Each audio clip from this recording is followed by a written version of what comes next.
Hello दोस्तों, apex English classes में आपका स्वागत है। आज हम लोग जो है प्रधान शिक्षक का जो प्रैक्टिस सेट है, ठीक है, प्रैक्टिस सेट, यह 21वां प्रैक्टिस सेट लेकर आए हैं। 20 प्रैक्टिस सेट हम पहले ही करवा चुके हैं। अगर वह वीडियो नहीं देखे होइएगा तो प्लेलिस्ट में जाके देख लीजिएगा, ठीक है। चलिए सीधे पॉइंट पर आते हैं। पहला क्वेश्चन देखते हैं। वर्षा की बूंद की गोलाकार आकृति का कारण है। देखिएगा, जब वर्षा होती है तो यह बूंद जब गिरती है धरती पर तो यह क्या होती है, गोला गोला होता है। तो यह बूंद जो है गोलाकार ही क्यों गिरता है, मतलब गोल होके ही क्यों गिरता है। यह चौड़ा गिरता, ऐसन गिरता या ऐसन गिरता, पीछे क्रम के गिरता, लेकिन यह गोला गोला ही गिरता है, ठीक है। तो यह क्यों गिरता है, तो इसका मेन कारण है आपको पृष्ठ तनाव। क्या होता है, पृष्ठ तनाव के कारण जो है, सरफेस टेंशन के कारण जो है, जो वर्षा की बूंदें गिरती है उसकी आकृति कैसी होती है, गोलाकार होती है। आंसर क्या होगा, बी नंबर। ओके, चलिए दूसरा, तेल का एक बैरल, ठीक है, तेल का एक बैरल, जो कच्चा तेल आता है, ठीक है, जैसे पेट्रोलियम ये सब हो गया। तेल का एक बैरल निम्न में से लगभग कितना लीटर होता है। पूछेगा कि एक बैरल इक्वल टू कितना किलो लीटर या लीटर, ठीक है। तो वो होगा आपको दोस्तों 159 लीटर बराबर होता है एक बैरल होता है। क्या होता है, एक बैरल, ठीक है। 159 लीटर बराबर कितना होता है, एक बैरल। ओके, चलिए नेक्स्ट क्वेश्चन देखिए। सामान्य टीवी रिमोट कंट्रोल, जैसे हम लोग टीवी घर में देखते हैं और उसका जो है चलाने वाला क्या होता है, एक रिमोट कंट्रोल होता है। ओके, तो सामान्य टीवी रिमोट कंट्रोल में उपयोग की जाने वाली तरंगे होती है। ओके, सामान्य टीवी रिमोट कंट्रोल में उपयोग की जाने वाली तरंगे होती है। तो यह तरंग की मतलब जो किस प्रकार का तरंग होता है, वह तरंग का नाम पूछ रहा है। तो यह अवरक्त किरणें होती है। किस प्रकार की तरंगे होती है, तो अवरक्त किरणें होती है। ओके, चलिए नेक्स्ट क्वेश्चन देखिए, 4 नंबर। अंतरिक्ष यात्री को आकाश का रंग दिखाई देता है। अंतरिक्ष यात्री को आकाश का रंग दिखाई देता है। कैसा दिखाई देता है, तो काला दिखाई देता है। ओके, अपने पृथ्वी पर से जब हम आकाश को देखते हैं तो नीला दिखाई पड़ता है, लेकिन अंतरिक्ष यात्री जो पृथ्वी की सतह से बहुत ऊपर उड़ जाता है, गुरुत्वाकर्षण छोड़ देता है, ठीक है, बहुत ऊपर चला जाता है, तो वहाँ से जब आकाश को देखता है तो वह काला दिखाई पड़ता है। और नीला क्यों दिखाई पड़ता है पृथ्वी पर से, क्योंकि यह पानी जो है, यहाँ पर का पानी जो है 75% भाग में है ना, 70% 75% भाग में पृथ्वी पर पानी ही है। तो पानी पे जो लाइट पड़ती है सूर्य का, वह जो रिफ्लेक्ट करता है ऊपर, ठीक है, उसके कारण जो है आकाश क्या करता है, नीला दिखाई पड़ता है। ओके, चलिए, तो अंतरिक्ष यात्री को आकाश कैसा दिखाई पड़ेगा, काला दिखाई पड़ेगा। आंसर क्या होगा, सी। चलिए नेक्स्ट क्वेश्चन देखिए। 5, जिस तत्व के परमाणु में 2 प्रोटॉन 2 न्यूट्रॉन और 2 इलेक्ट्रॉन हो, उस तत्व की द्रव्यमान संख्या कितनी होती है।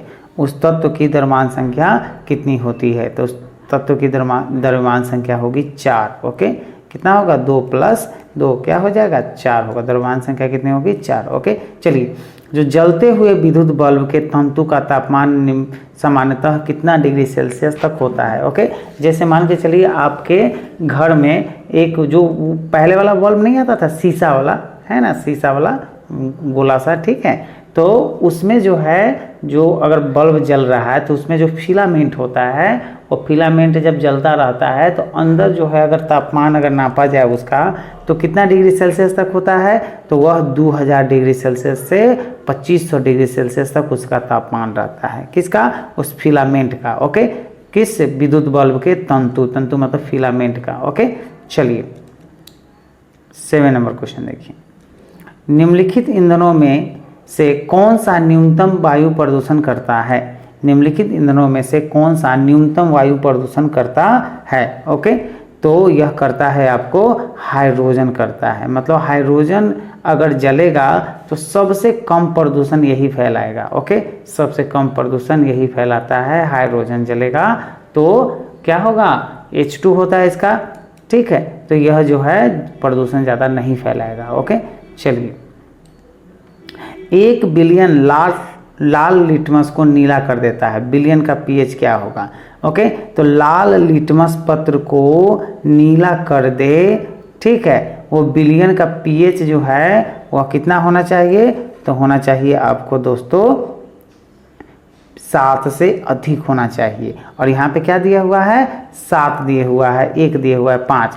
अगर इस ऑप्शन में अगर 8 दे देता तो सही हो जाता, लेकिन 8 नहीं दिया हुआ है, मैं 7 से ज़्यादा होना चाहिए, और इसमें 7 से ज़्यादा है ये नहीं है, तो इनमें से कोई नहीं। आंसर क्या होगा? D number. ओके, लाल लिटमस को नीला कर देता है, उस विलयन का पीएच जो है वो कितना होना चाहिए? ग्रेटर देन 7 होना चाहिए, ठीक है, 7 से ज़्यादा, 7 के बराबर नहीं। 9 नंबर, स्टील की कठोरता प्रदान करने के लिए बढ़ाई जाती है। स्टील अगर कठोर बनाना है आपको तो उसके लिए क्या, मतलब उस स्टील में क्या बदलाव करना पड़ता है? उस स्टील के साथ क्या करना पड़ता है? तो उस स्टील के साथ कार्बन की मात्रा बढ़ाई जाती है। मतलब कार्बन की मात्रा जब स्टील में बढ़ जाती है तो उसकी कठोरता भी क्या हो जाती है? बढ़ जाती है। ओके, अगर स्टील कठोर नहीं है तो उसमें कार्बन की मात्रा बढ़ा दी जाती है। ओके, चलिए 10 नंबर क्वेश्चन देखिए। भोपाल गैस त्रासदी निम्नलिखित में से किसके रिसाव के कारण हुई थी? ओके, भोपाल में जो गैस त्रासदी हुई थी, बहुत हजारों व्यक्ति जो है मर गए थे, ठीक है, वह किस कारण, मतलब उस फैक्ट्री में से, जो गैस वाला जो फैक्ट्री था उसमें से किस गैस का रिसाव होने के कारण जो है ना, ये इतने लोग मारे गए थे? तो उस गैस का नाम है दोस्तों मिथाइल आइसोसाइनेट। ओके, क्या नाम है? Methyl isocyanate. ओके, चलिए नेक्स्ट क्वेश्चन देखिए। हाइड्रोकार्बनों के अनुभारों के बढ़ते अनुक्रम के अनुसार निम्नलिखित में से कौन सा सही क्रम है? ओके, तो निम्नलिखित में से सही क्रम कौन सा है? तो यह है मीथेन, एथेन, प्रोपेन और ब्यूटेन, ठीक है, तो आंसर क्या होगा? ए नंबर। चलिए नेक्स्ट क्वेश्चन पे देखिए। 12, निम्न में से किसका उपयोग यूरिया उर्वरक के उत्पादन में किया जाता है? ओके, डबल रिपीट हो गया है।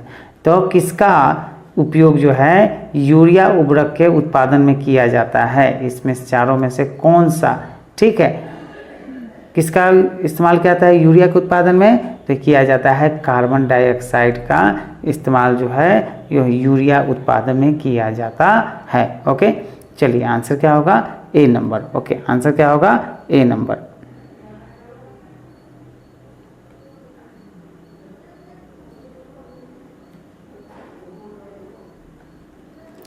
अमोनिया और कार्बन डाइऑक्साइड का रिएक्शन होगा तो यूरिया बनेगा, इसलिए कार्बन डाइऑक्साइड ज़्यादा जरूरी है, ठीक है।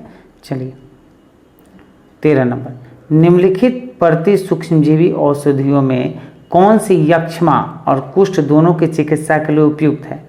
तो ये उपयुक्त है दोस्तों एमिनोसैसिलिक एसिड।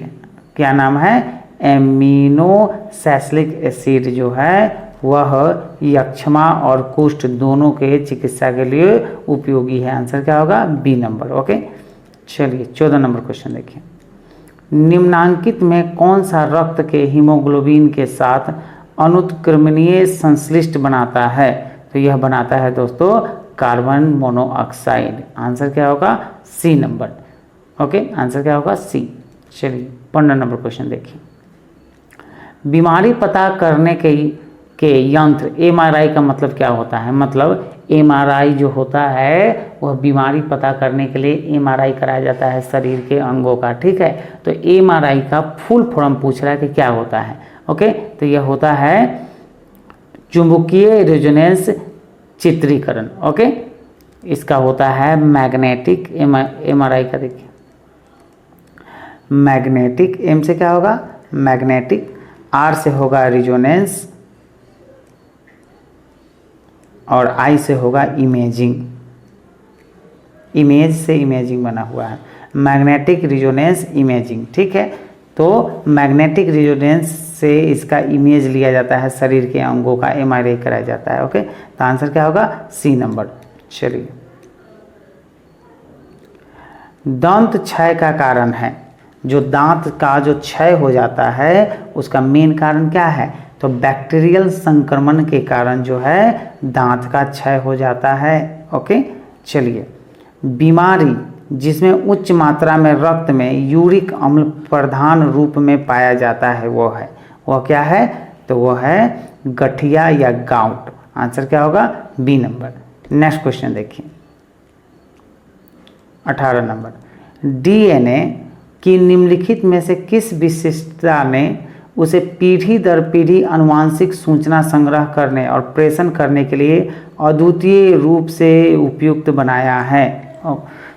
तो बनाया है दोस्तों आपको दो रज्जु को क्या है? स्ट्रैंड्स की पूरकता ने बनाया है। आंसर क्या होगा? ए नंबर। ओके, चलिए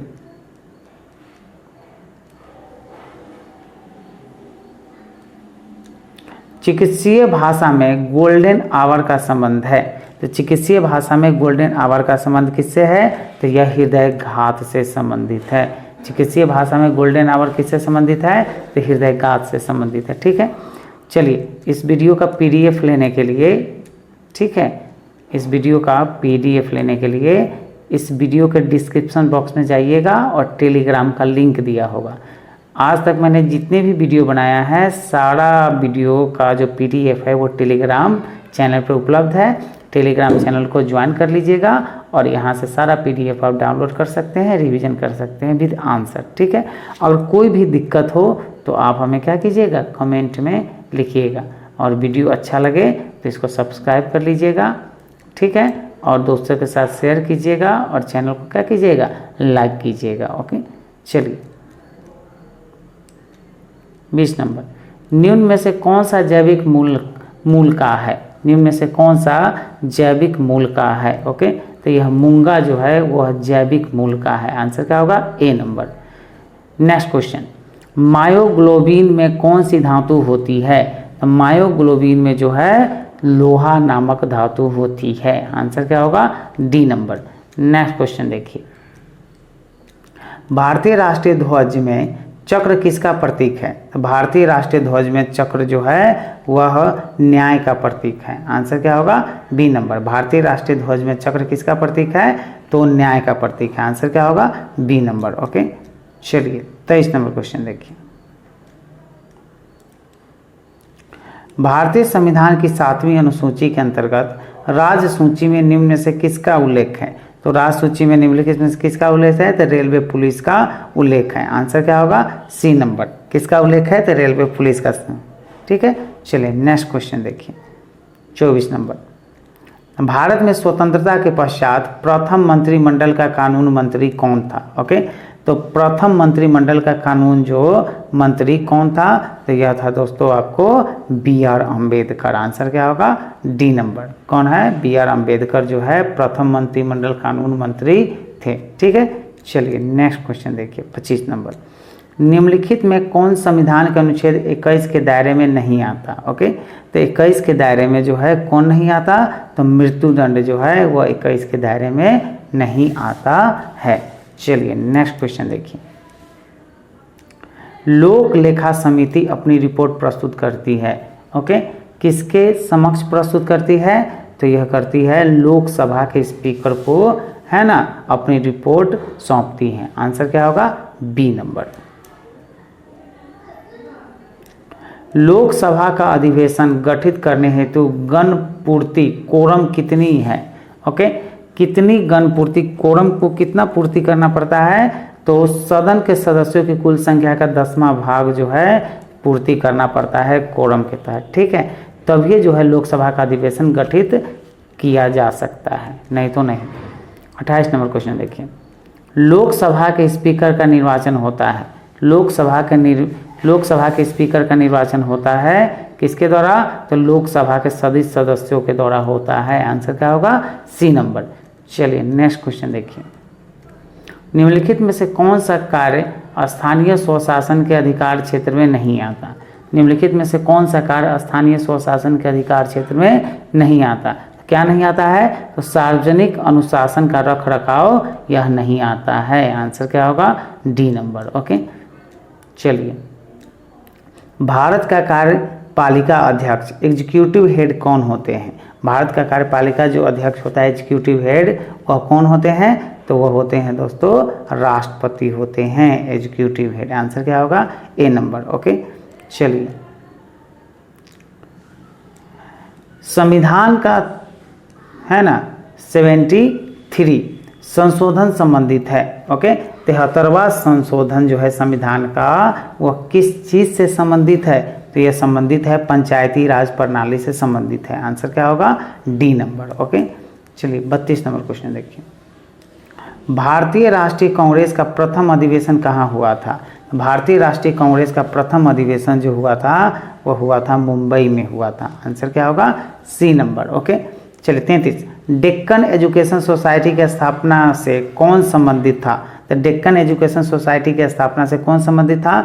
ये संबंधित था बीजी तिलक संबंधित था। आंसर क्या होगा? C number. आंसर क्या होगा? सी। 34 नंबर क्वेश्चन देखिए। दिसंबर 1916 में इंडियन नेशनल कांग्रेस तथा इंडियन मुस्लिम लीग ने एक ही समय अपने अधिवेशन आयोजित किए थे।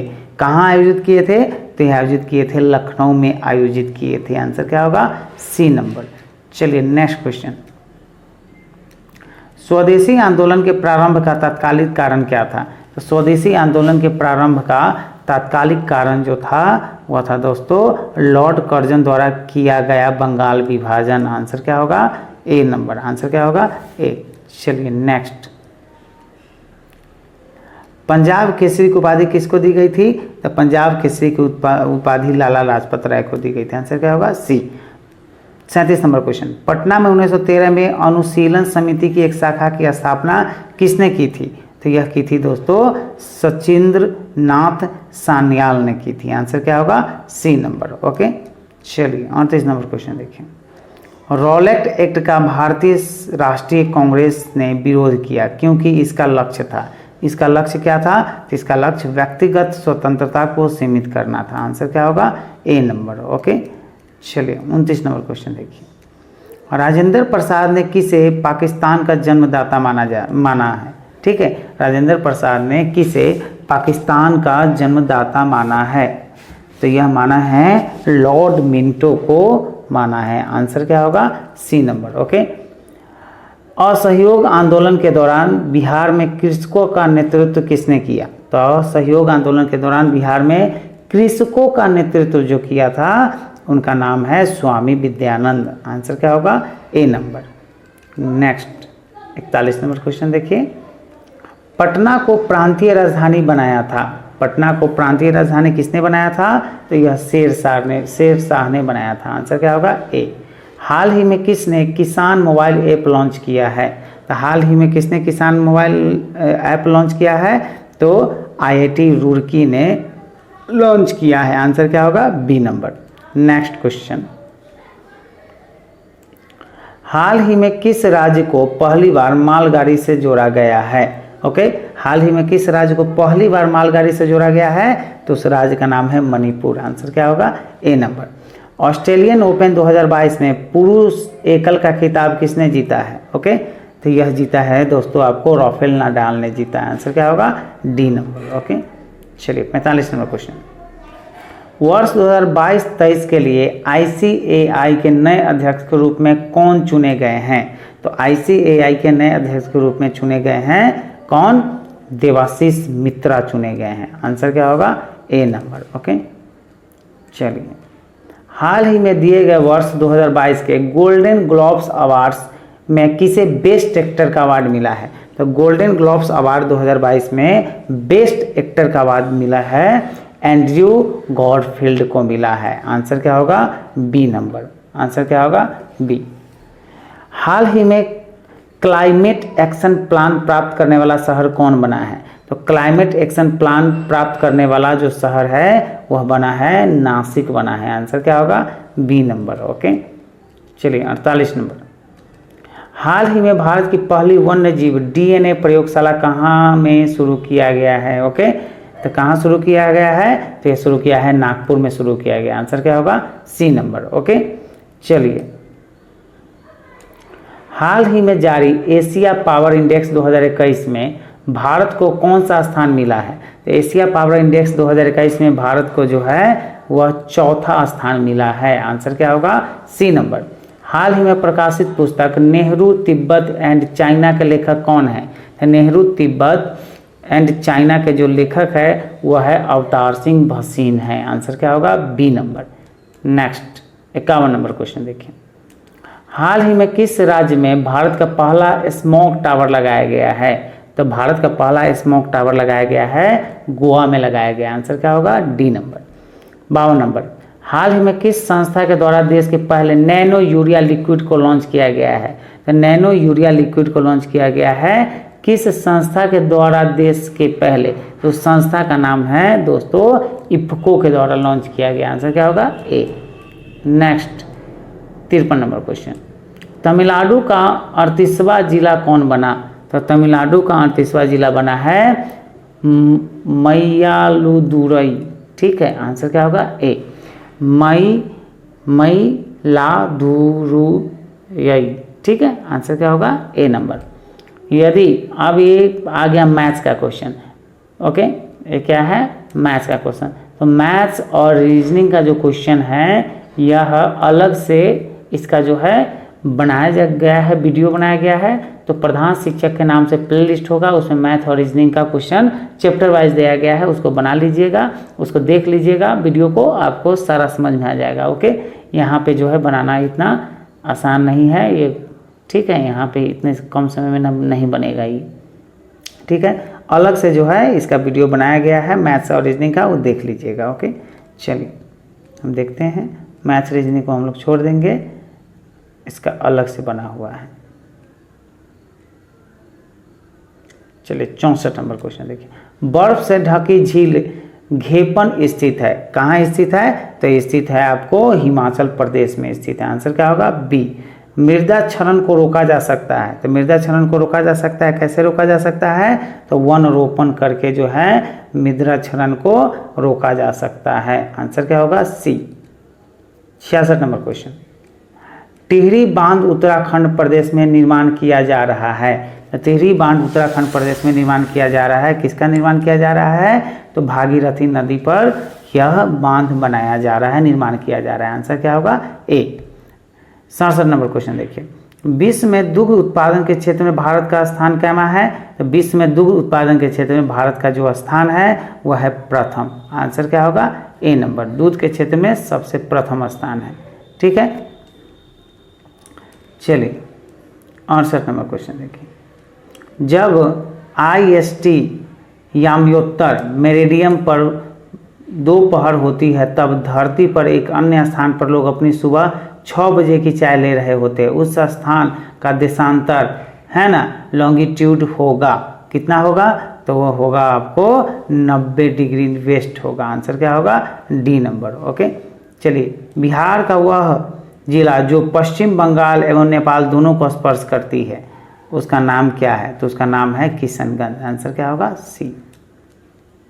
मतलब किशनगंज जो है वह पश्चिम बंगाल और नेपाल दोनों के सीमा को क्या करती है? टच करती है। ठीक है, बिहार का सर्वोच्च श्रृंग है, बिहार का सर्वोच्च श्रृंग कौन है? तो सोमेश्वर की श्रेणी जो है सर्वश्रेष्ठ जो है सबसे ऊंचा श्रृंग है। ठीक है, चलिए 71 नंबर क्वेश्चन देखिए, बिहार की सोमेश्वर श्रेणी है, ओके, कहाँ है? तो बिहार की सोमेश्वर श्रेणी जो है वह पारसनाथ पहाड़ी से पुरानी नहीं, राजमहल पहाड़ी से पुरानी नहीं, खगरपुर पहाड़ी से नहीं, इनमें से कोई नहीं। आंसर क्या होगा? D number. आंसर क्या होगा? डी।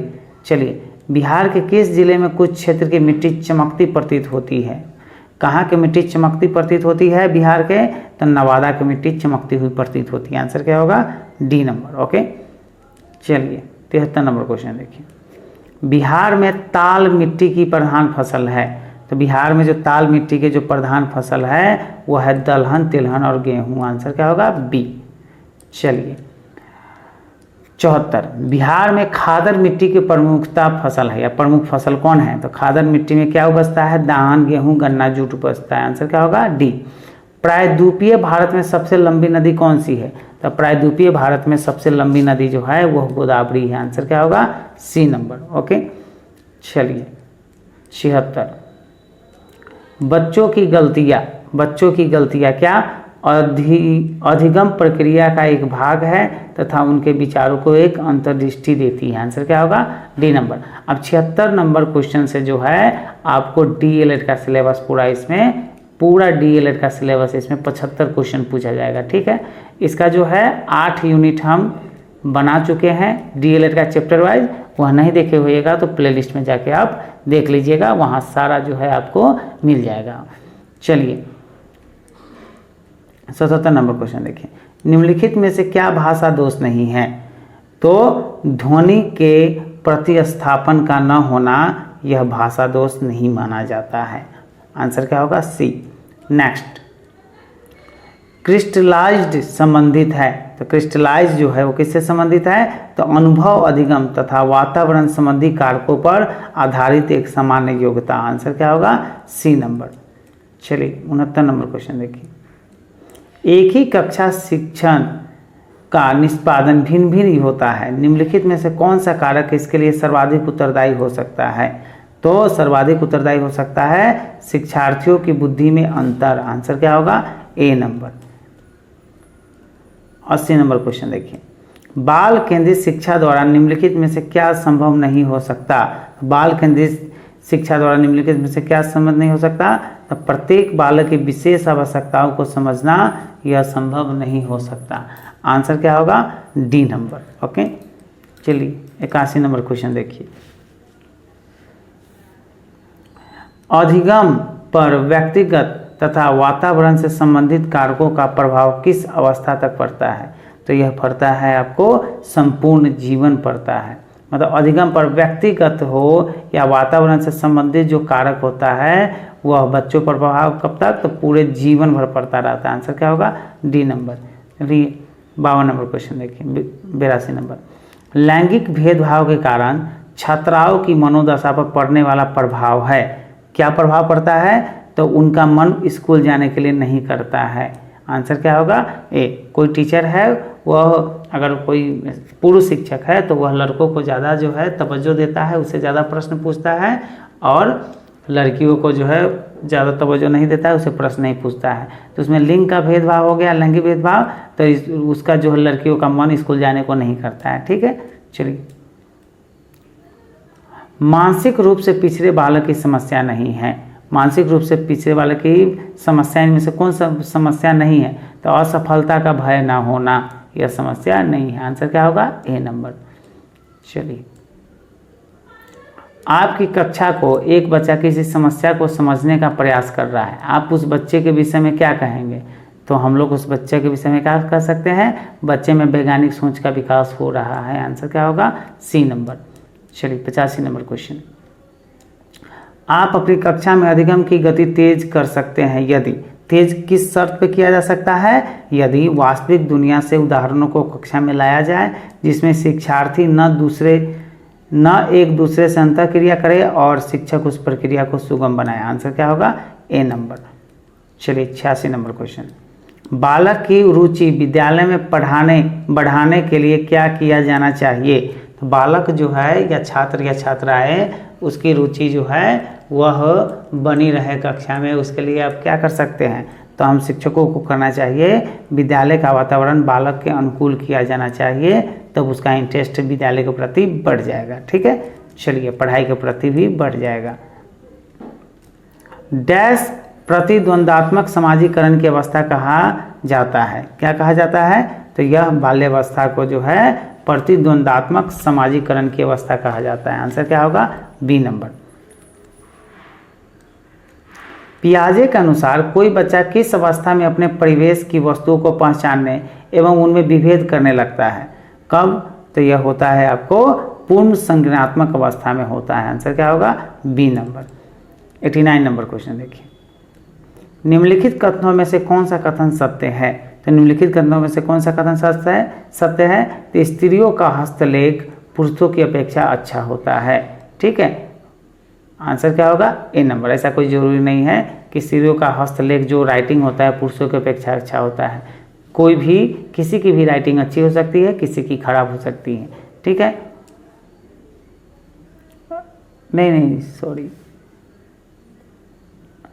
निम्नलिखित कथनों में कौन सा कथन सत्य है कह रहा है, असत्य नहीं। ठीक है, तो सत्य तो ये होगा स्त्रियों का हस्तलेख पुरुषों की अपेक्षा अच्छा होता है। ठीक है, हम लोग भी देखिएगा तो अगर मतलब मान के चलिए आपके 5 क्लास का ले लीजिए। ठीक है, उसमें लड़कियों को अलग कर दीजिए और लड़कों को अलग कर दीजिए।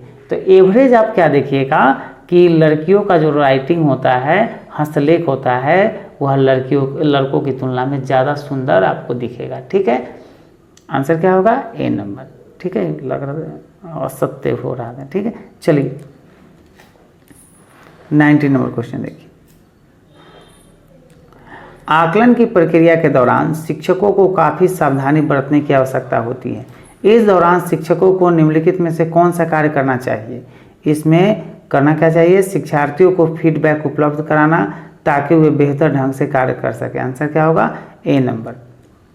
चलिए, शिक्षार्थी की उपलब्धि के मूल्यांकन के लिए सबसे बेहतर तरीका क्या हो सकता है? तो सबसे बेहतर तरीका हो सकता है तुलनात्मक मूल्यांकन करना। आंसर क्या होगा? C number. 92 नंबर क्वेश्चन देखिए। आप अपनी कक्षा में अधिगम को सरल बनाने के लिए दृश्य सामग्री का प्रयोग करते हैं। ऐसी स्थिति में कक्षा के किन छात्रों को सबसे कम लाभ होगा? तो किसे कम लाभ होगा? जो पढ़ने में उच्च स्तर के होगा उसको सबसे कम लाभ होगा। आंसर क्या होगा? बी नंबर, क्योंकि उसमें ज़्यादा टाइम लगेगा। चलिए, शिक्षण अधिगम के अंतर्गत शिक्षक का प्रमुख कार्य क्या होगा? तो शिक्षण अधिगम के अंतर्गत शिक्षक का जो प्रमुख कार्य होगा वह होगा बालक को सीखने के लिए अभिप्रेरित करना। आंसर क्या होगा? ए नंबर। चलिए 94 नंबर क्वेश्चन देखिए। किसी बालक में तर्क के आधार पर सोचने की क्षमता के विकास के लिए आवश्यक तत्व है। क्या आवश्यक तत्व है? भाषा संप्रेषण में निपुणता। आंसर क्या होगा? ए नंबर। 95, किसी बालक का व्यक्तित्व वंशानुक्रम तथा वातावरण का क्या होता है? ओके, तो यह होता है आपको गुणात्मक प्रतिरूप होता है। आंसर क्या होगा? B number. लिखने, चलने, है ना, टहलने, बोलने की अक्षमता होती है, इसको क्या कहते हैं? तो इसको अप्रैक्सिया कहते हैं। आंसर क्या होगा? ए नंबर। इसको क्या कहते हैं? अप्रैक्सिया। ठीक है, चलिए 97, सृजनात्मकता के विकास में सहायक नहीं है। तो सृजनात्मकता के विकास में सहायक भाषण जो है सृजनात्मकता के विकास में सहायक नहीं होता है। ओके, आंसर क्या होगा? बी। निम्नलिखित में से कौन से अधिगम के आकलन की विशेषता नहीं है? तो इसमें से जो है, इसमें सूचना शिक्षार्थियों के द्वारा स्वयं एकत्रित की जाती है, यह जो है अधिगम आकलन की विशेषता नहीं है। आंसर क्या होगा? D number. चलिए 99, शिक्षण को सुचारू रूप से चलाने के लिए एक शिक्षक को अधिक से अधिक प्रश्न पूछने चाहिए, क्योंकि इससे क्या हो सकता है? तो इससे हो सकता है शिक्षार्थियों को अभिव्यक्ति का अवसर मिलता है। आंसर क्या होगा? C number. ओके, चलिए 100, आप अपनी कक्षा के किसी विद्यार्थी को पढ़ाने हेतु उसे प्रेरित करने का कौन सा तरीका उपयुक्त मानते हैं? से वह खूब पढ़े, है ना, प्रेरित करने। तो शिक्षार्थियों के प्रेरकों का मार्गंतीकरण करेंगे, प्रेरक प्रसंग सुनाएंगे जिससे वो प्रेरित रहें। आंसर क्या होगा?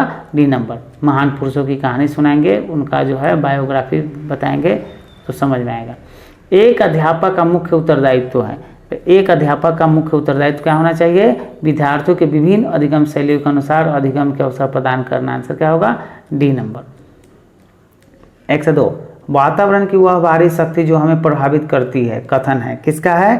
तो यह कथन जो है आपको रॉस का है। आंसर क्या होगा? बी। ओके, चलिए 103 नंबर, वह अवस्था जब बच्चा तार्किक रूप से वस्तुओं व घटनाओं के विषय में सोचना प्रारंभ करता है। ओके, तो यह क्या होता है? तो यह होता है आपको मूर्त संज्ञानात्मक अवस्था होता है। आंसर क्या होगा? D number. 104 नंबर क्वेश्चन देखिए। किसी बालक के आकलन में संज्ञान का महत्व है। तो किसी बालक के आकलन में संज्ञान का महत्व क्या होता है? तो बच्चों के पूर्व ज्ञान की जांच करने में होता है। आंसर क्या होगा? ए नंबर। चलिए 105 नंबर क्वेश्चन देखिए। जब कोई बालक अपने काल्पनिक विचारों तथा इच्छाओं की अभिव्यक्ति करता है तो इस प्रकार का चिंतन कहलाता है।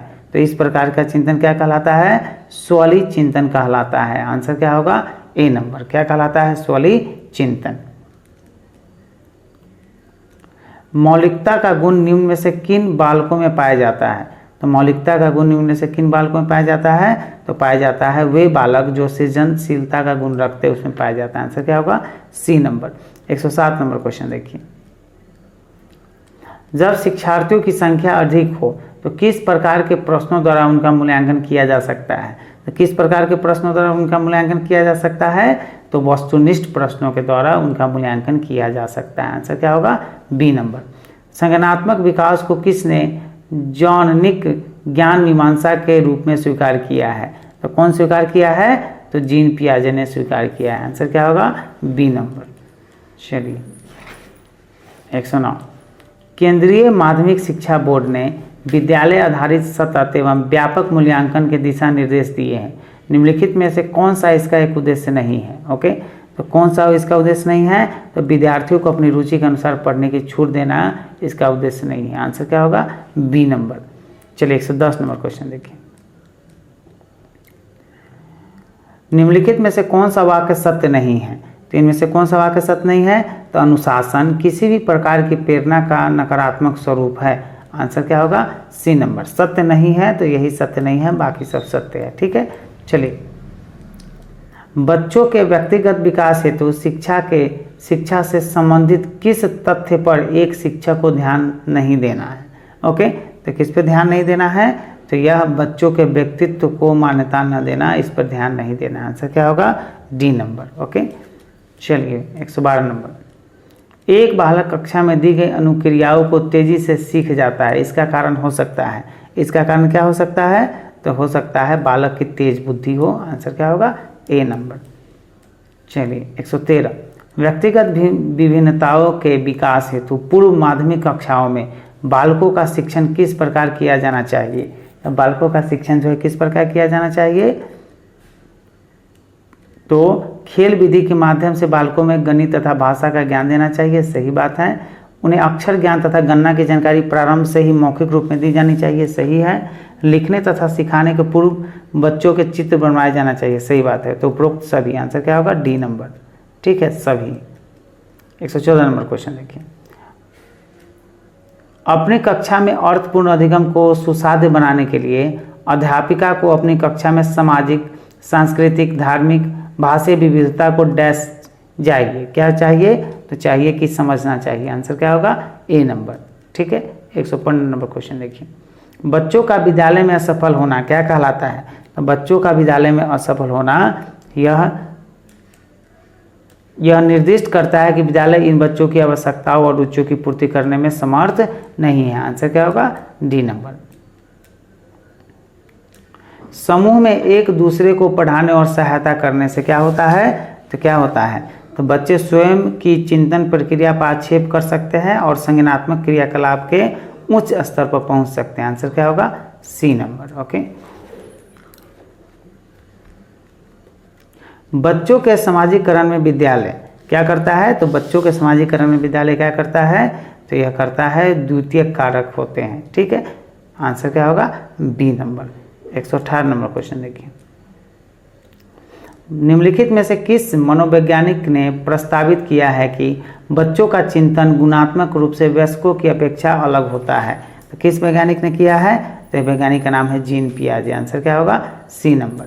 119 नंबर क्वेश्चन देखिए। विकास के विषय में निम्नलिखित में से कौन सा कथन सही है? तो विकास के विषय में निम्नलिखित में से कौन सा कथन सही है? बच्चों के विकास में बहुत सी सांस्कृतिक विविधताएं होती हैं। आंसर क्या होगा? C number. 120 नंबर क्वेश्चन देखिए। निम्नलिखित में से मध्य बाल्यावस्था की अवधि का मुख्य प्रमाण चिन्ह कौन सा है? तो मुख्य प्रमाण चिन्ह कौन सा है? तो तर्क संगत विचारों का विकास जो कि प्राकृतिक रूप से मूर्त है। आंसर क्या होगा? D number. जीन पियाजे के अनुसार बच्चे अमूर्त संज्ञानात्मक अवस्था में क्या करते हैं? तो यह करते हैं आपको परिकल्पित निगमनात्मक तर्क और प्रतिज्ञप्ति चिंतन करने में समर्थ है। आंसर क्या होगा? C number. ओके, चलिए नेक्स्ट। लॉरेंस कोलबर्ग की नैतिक विकास के सिद्धांत के अनुसार व्यक्ति किस अवस्था में है जब वह विकास करता है ना? कि वर्तमान सामाजिक प्रणाली को संक्रियात्मक पूर्वक बनाए रखने से धनात्मक मानवीय संबंध और सामाजिक पर सुरक्षित क्या रहता है? तो आंसर क्या होगा? तो आंसर होगा सामाजिक क्रम व्यवस्था अभिविन्यास। आंसर क्या होगा? D number.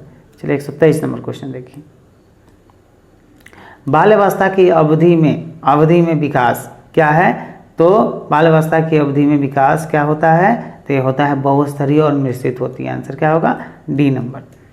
124 नंबर क्वेश्चन देखिए, निम्नलिखित में से कौन सा उद्दीपन का वस्तुनिष्ठ बाह्य निर्धारण है, तो कौन सा है, तो यह है उद्दीपन की अवधि। आंसर क्या होगा, डी नंबर। निम्नलिखित में से कौन सा थॉर्नडाइक द्वारा प्रदत्त अधिगम गौण सहायक नियम है, तो यह नियम है दोस्तों मानसिक वृद्धि का नियम। आंसर क्या होगा, सी नंबर। नेक्स्ट, उन ज्ञान अथवा कौशलों का कथन जिन्हें विद्यार्थी को अनुदेशन के बाद सीख जाना चाहिए कहलाते हैं, तो यह कहलाते हैं विषय वस्तु विश्लेषण। आंसर क्या होगा, ए नंबर। 127, निम्नलिखित में से कौन सा समायोजन का प्रत्यक्ष तरीका है, निम्नलिखित में से कौन सा समायोजन का प्रत्यक्ष तरीका है, तो यह तरीका है प्रत्याहार तथा आज्ञाकारिता। आंसर क्या होगा, सी नंबर। आंसर क्या होगा, सी। 128 नंबर क्वेश्चन देखिए, पूर्व ज्ञान के रूपांतरण संगठन एवं पूर्व संगठन के द्वारा ज्ञान की रचना की जाती है, यह निम्नलिखित में से किसके दृष्टिकोण की सर्वोत्तम व्याख्या है, तो यह सर्वोत्तम व्याख्या है पियाजे की। आंसर क्या होगा, ए नंबर। चलिए 129 नंबर क्वेश्चन, एरिक्सन के अनुसार व्यक्तित्व विकास की 5वीं अवस्था कौन सी है, तो एरिक्सन के अनुसार व्यक्तित्व विकास की 5वीं अवस्था जो होती है वह पहचान बनाम भूमिका संभ्रांति होती है। आंसर क्या होगा, बी नंबर। 130 नंबर क्वेश्चन देखिए, निम्नलिखित में से कौन सी जुंग द्वारा प्रदत्त अंतर्मुखी चिंतन आकार व्यक्तित्व की विशेषता नहीं है, तो ये व्यक्तित्व की विशेषता कौन नहीं है, आशावादी। आंसर क्या होगा, बी नंबर। ठीक है, 131 नंबर क्वेश्चन देखिए, निम्नलिखित में से कौन से शिक्षण विधि प्रगतिवादी सिद्धांतों पर क्या करती है, तो प्रगतिवादी सिद्धांतों पर समस्या समाधान करती है। आंसर क्या होगा, डी नंबर। निम्नलिखित में से कौन सा संप्रत्यय बंडूरा के सामाजिक अधिगम सिद्धांत से संबंधित नहीं है, तो यह है दोस्तों आपको अनुकूलन। आंसर क्या होगा, बी नंबर। चलिए 133 नंबर क्वेश्चन देखिए, निम्नलिखित में से कौन सा समस्या समाधान में बाधक नहीं है, तो कौन इसमें समस्या समाधान में बाधक नहीं है, तो सूझ जो है समस्या समाधान में बाधक नहीं होती। आंसर क्या होगा, ए नंबर। 134, निम्न में से कौन सा एक संवेग है, तो निम्न में से जो है आमोद जो है ये क्या है, संवेग है। आमोद मतलब खुशी, खुशी क्या होता है, खुशी दुखी ये सब क्या है, यह संवेग होता है। FIACS के साथ मूल रूप में कौन संबंधित है, तो इससे मूल रूप से संबंधित है फ्लैंडर जो है, इससे मूल रूप से संबंधित। आंसर क्या होगा, सी। 136, निम्नलिखित में से कौन सा प्रश्न कौशल के लिए सही नहीं है, तो प्रश्न कौशल के लिए कौन सही नहीं है, तो हाँ अथवा न उत्तर वाले प्रश्नों की संख्या बढ़ाना यह प्रश्न कौशल के लिए सही नहीं है। ठीक है, 137 नंबर क्वेश्चन, निम्न में से कौन सा व्यक्तित्व मापन की प्रक्षेपी तकनीकी है, तो कौन सा है, तो यह है आपको प्रासंगिक अंतर्बोध परीक्षण। आंसर क्या होगा, डी नंबर। 138 नंबर क्वेश्चन देखिए, निम्नलिखित में से कौन से कारक अधिगम को प्रभावित करते हैं। ओके, तो कौन से कारक अधिगम को प्रभावित करते हैं, तो विद्यार्थी की अभिरुचि जो है क्या करता है, अधिगम को प्रभावित करते हैं। आंसर क्या होगा, सॉरी ये जो है कूट भाषा का है। एक मिनट और सभी ऑप्शन देखिए तब पता चलेगा।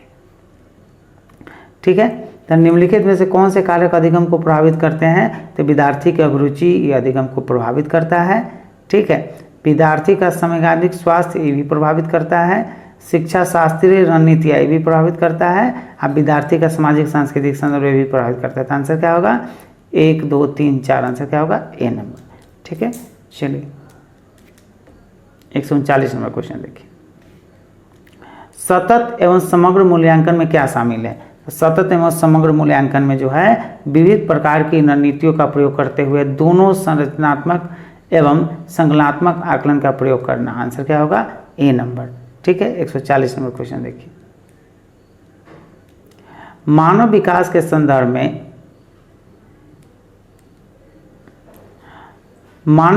संदर्भ में आनुवांशिकता तथा पर्यावरण की भूमिका के बारे में निम्नलिखित कथनों में से कौन सा सही है, तो यह सही है, आनुवांशिक एवं पर्यावरण दोनों एक जटिल पारस्परिक क्रिया के रूप में मानव विकास को प्रभावित करते हैं। आंसर क्या होगा, ए नंबर। चलिए 141 नंबर क्वेश्चन देखिए, आपकी कक्षा में के एक विद्यार्थी को विभिन्न स्रोतों से बार बार यह बताया गया है कि उसके सामाजिक वर्ग के लिए शैक्षिक क्षेत्र में निम्न स्तरीय प्रदर्शन करते हैं। इन रूढ़िवादिता एवं परिमाणिक रूढ़िवादिता आशंका के प्रभाव को कम करने के लिए एक शिक्षक को क्या पहल करनी चाहिए? तो उसे पहल करनी चाहिए विभिन्न सामाजिक वर्गों के रोल मॉडल से संबंधित कहानियों व उदाहरणों को करना चाहिए। ठीक है, आंसर क्या होगा? ए नंबर। 142 नंबर क्वेश्चन देखिए, एक समावेशी कक्षा में शिक्षक को क्या करना चाहिए? तो एक समावेशी कक्षा में शिक्षक को यह विश्वास करना चाहिए कि प्रत्येक बच्चे में अपनी योग्यताओं एवं शक्ति के अनुसार सीखने की क्षमता है। आंसर क्या होगा? B number. 143 नंबर क्वेश्चन देखिए, निम्नलिखित में से कौन सा प्रभावशाली समस्या समाधान रणनीति का एक उदाहरण है?